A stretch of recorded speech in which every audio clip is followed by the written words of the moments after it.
Hi hello నమస్తే అండి, welcome back to Krishna's kitchen. ఈరోజు వీడియో వచ్చేసి ఒక కప్పు మినపప్పుతోటి మంచి క్రిస్పీగా జంతికలండి. చాలా చాలా బాగుంటాయి. ఇంకా మనం శనగపప్పు వాడకుండా క్రిస్పీగా ఒక కప్పు మినపప్పు ఉంటే చాలండి. చాలా ఈజీగా సింపుల్గా చేసేసుకోవచ్చు. దాంతోపాటు కొన్ని సగ్గుబియ్యం వేస్తే ఇంకా క్రిస్పీగా చాలా టేస్టీగా ఉంటాయి. ఇప్పుడు వీటిని ఎలా తయారు చేయాలో చూద్దాం. దానికోసం నేను ఇక్కడ 1 కిలో రైస్ తీసుకుంటున్నాను. 1 కిలో రైస్కి ఒక 1/2 కిలో మినపప్పు అయితే సరిపోయిద్దండి. అంతకంటే ఎక్కువ వేస్తే మనకు జిగురు వచ్చేస్తుంది.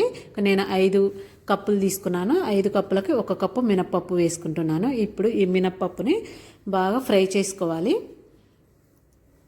అప్పుడే మనకు బాగుంటాయండి పిండి గిన్నె పట్టించుకునేటప్పుడు. ఇప్పుడు స్టవ్ మీద ప్యాన్ పెట్టుకొని ప్యాన్ కొంచెం వేడైన తర్వాత మినపప్పు వేసుకొని చిన్న మంట మీద ఒక 10 to 15 మినిట్స్ మీడియం మంట మీద మంచి కలర్ వచ్చేంత వరకు ఫ్రై చేసుకోవాలని. చూడండి, మినపప్పు ఈ కలర్ వచ్చేంత వరకు ఫ్రై చేసుకుంటే మనకు పిండి ఆడించినప్పుడు మంచిగా బాగా మెత్తగా వస్తుందండి. ఇలా ఫ్రై చేసుకొని వీటిని తీసి పక్కన పెట్టేసుకోవాలి. ఇప్పుడు అదే ప్యాన్ పెట్టుకొని 1 కప్పు మినపప్పుకి 1/2 కప్పు సగ్గుబియ్యం వేసుకొని ఇవి కూడా మంచి క్రిస్పీగా వచ్చేంత వరకు బాగా ఫ్రై చేసుకోవాలని. మంట సిమ్లో పెట్టుకొని ఫ్రై చేసుకోవాలి. అప్పుడే మనకు లోపల వరకు ఈవెన్గా ఫ్రై అయిపోతాయి.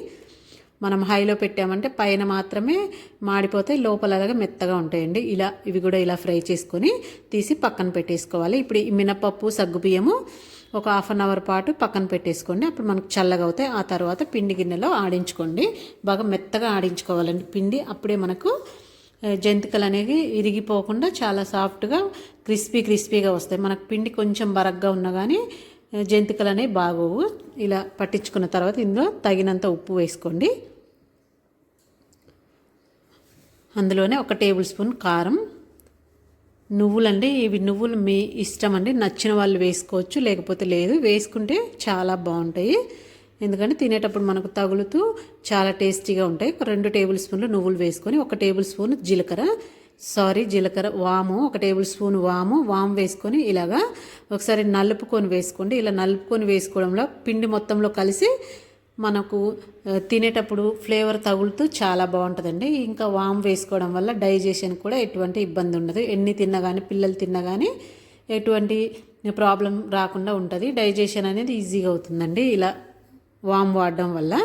ఇలా అన్నీ వేసుకున్న తర్వాత ఒకసారి బాగా కలుపుకొని 2 టేబుల్ స్పూన్లు నూనె వేసుకొని బాగా వేడి చేసుకొని ఇందులో వేసేసుకొని స్పూన్ తోటి ఒకసారి చల్లగా అయ్యేంతవరకు ఒకసారి బాగా మిక్స్ చేసుకొని ఆ తర్వాత చేయితోటి మొత్తం మనం వేసిన ఈ ఆయిల్ అంతా పిండిలో బాగా కలిసేలాగా కలుపుకోండి.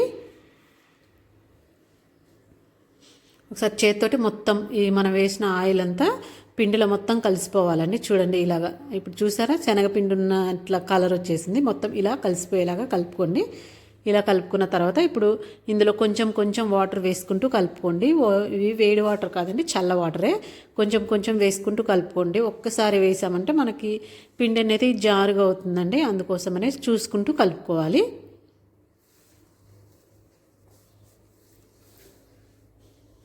ఇలా వేసుకొని మంచి సాఫ్ట్గా వచ్చేంత వరకు చపాతి పిండికి ఎలా కలుపుకుంటామో అలా సాఫ్ట్గా కలుపుకోవాలి. మరి గట్టిగా కలపొద్దండి. కొంచెం సాఫ్ట్గా ఉంటేనే మనకి జంతికలు అనేవి కొంచెం క్రిస్పీగా మధ్యలో హోల్ వచ్చేలాగా వస్తాయండి. మరి గట్టిగా కలుపుకుంటే మనకు గట్టిగా అయిపోతాయి. ఇలా కలుపుకొని ఒక 10 నిమిషాలు పక్కన పెట్టుకోండి. ఈలోపు స్టవ్ మీద ప్యాన్ పెట్టుకొని ఆయిల్ వేసుకొని మంట మీడియంగా పెట్టుకొని ఆయిల్ వేడెక్కనివ్వండి. తగినంత మరి ఎక్కువ ఆయిల్ వేసుకోవద్దు, పొంగిపోతాయి మనం వేసుకున్నప్పుడు. మంట సిమ్లో పెట్టుకోండి. ఈలోపు చూడండి, మనం జంతికల గొట్టం తీసుకొని ఇందులో ఇలా 3 వచ్చేది తీసుకొని జంతికల చుట్టల్లాగా ఒత్తుకోవాలండి.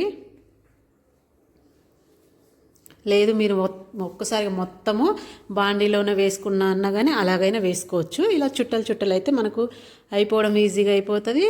ఇంకా పిల్లలు తినేటప్పుడు కానీ దేనికైనా ఒక్కొక్కటిగా తీసుకొని తింటారు. ఇలా చుట్టలుగా ఒత్తుకోవడం వల్ల చూడండి అన్నీ ఇలాగే ఒత్తి పెట్టుకోవాలండి. మనం అన్నీ ఇలా ఒత్తి పెట్టేసుకొని కొన్ని కాల్చుకోవచ్చు. అవి కాలేలోపు మళ్ళీ ఇలా ఒత్తుకోవచ్చు అండి. చాలా ఇలా ఒత్తుకోవడం వల్ల ఈజీగా అయిపోతాయి మనకి.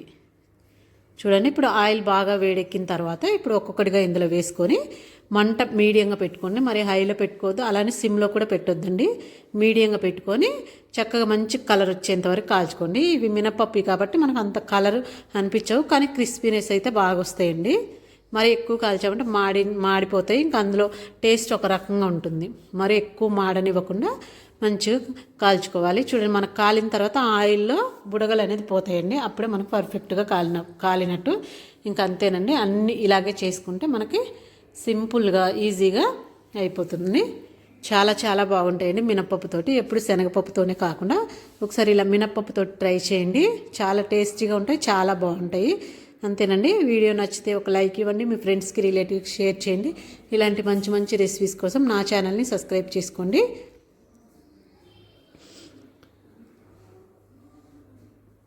చూడండి, మంచిగా మధ్యలో హోల్ వచ్చేస్తే చాలా చాలా బాగుంటాయి. మధ్యలో హోల్ వస్తే మనకు క్రిస్పీనెస్ అనేది బాగా వస్తుంది. ఓకే అండి, thank you for the watching.